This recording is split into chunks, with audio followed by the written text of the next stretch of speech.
Hyper loop அப்படிங்கிறது வந்து ரொம்ப காலமா பேசப்போற ஒரு டெக்னாலஜி.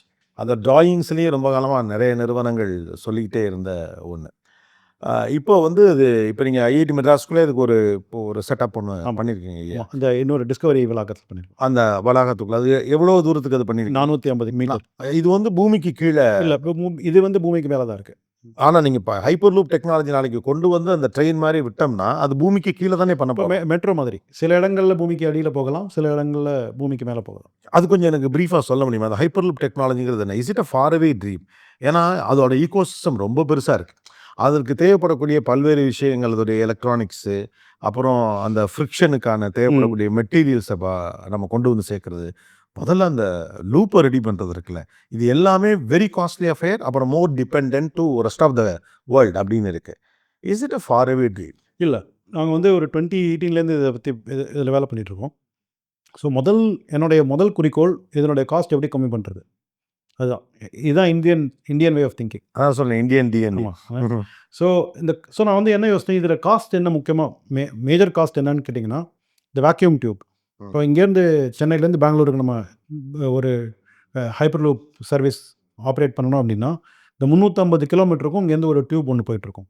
அந்த டியூப் வந்து வேக்யூமில இருக்கணும். ஸோ இது கிலோமீட்டருக்கு கிலோமீட்டர் நமக்கு வந்து காஸ்ட் ஜாஸ்தியாயிட்டு ஆயிட்டு ஏன்னா ஒவ்வொரு கிலோமீட்டருக்கும் நம்ம டியூப் போட்டுட்டே இருக்கோம். ஸோ இந்த டியூபுடைய காஸ்ட்ட எப்படி கம்மி பண்றது? இதுதான் என்னுடைய முதல் இலக்கா இருந்தது. ஸோ நாங்க என்ன பண்ணோம்னா, இங்கேயும் வந்து ஏரோஸ்பேஸ் சிந்தனை. இப்போ நம்ம பிளேன் பறக்குது. இந்த பிளேன்ல நம்ம உள்ள உட்காந்துட்டு இருக்கோம்.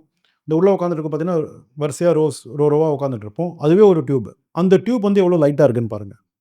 அந்த டியூப் என்ன பண்ணியிருக்காங்க, அவங்க வந்து ஒரு ஸ்கெலிட்டன் மாரி அ ஏற்படுத்திட்டு, அது மேல வந்து ஒரு சின்ன தோல், ஒரு அலுமினிய மெட்டல் ஷீட் தோல் போட்டிருக்காங்க. ஒரு ஸ்கின் போட்டிருக்காங்க. இது ஏன் அவங்க லைட்டா பண்ணியிருக்காங்கன்னா, அது பறக்கணுன்றதுக்காக அது லைட்டா பண்ணியிருக்காங்க.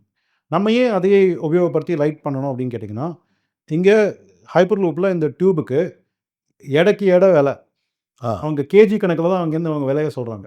எவ்வளோ ஸ்டீல் நீங்க யூஸ் பண்றீங்க? நாங்க வந்து 4000 கேஜி ஸ்டீல் யூஸ் பண்றோம்னா, இதுக்கு தகுந்த மாதிரியான விலை. ஸோ நான் அத நான் குறைச்சு எவ்வளோ ஸ்டீல் குறைச்சா யூஸ் பண்றேனோ, அதுக்கு தகுந்த மாதிரி நாங்க விலைய குறைச்சுக்கலாம். அந்த மாதிரி நான் கரெக்ட்டா அப்படியே இந்த ஏர்பிளேன் உடைய வடிவ அப்படியே டியூப் மாதிரி கொஞ்சம் பெரிய சைஸ்க்கு இங்கேருந்து பண்ணிட்டு, we are able to show a decrease in cost by a factor of 5. $20 million is what outside people are quoting per kilometer. Okay. அத வந்து we are able to do it by in 4 million. Because அது நீங்களே பண்றதுனால. இல்ல, நாங்க வந்து அதுக்கு patent வாங்கிட்டோம். ஓகே. எப்படி இந்த மாதிரியான லைட் வெயிட்டிங்கா நம்ம பண்றது அப்படின்னு சொல்லிட்டு.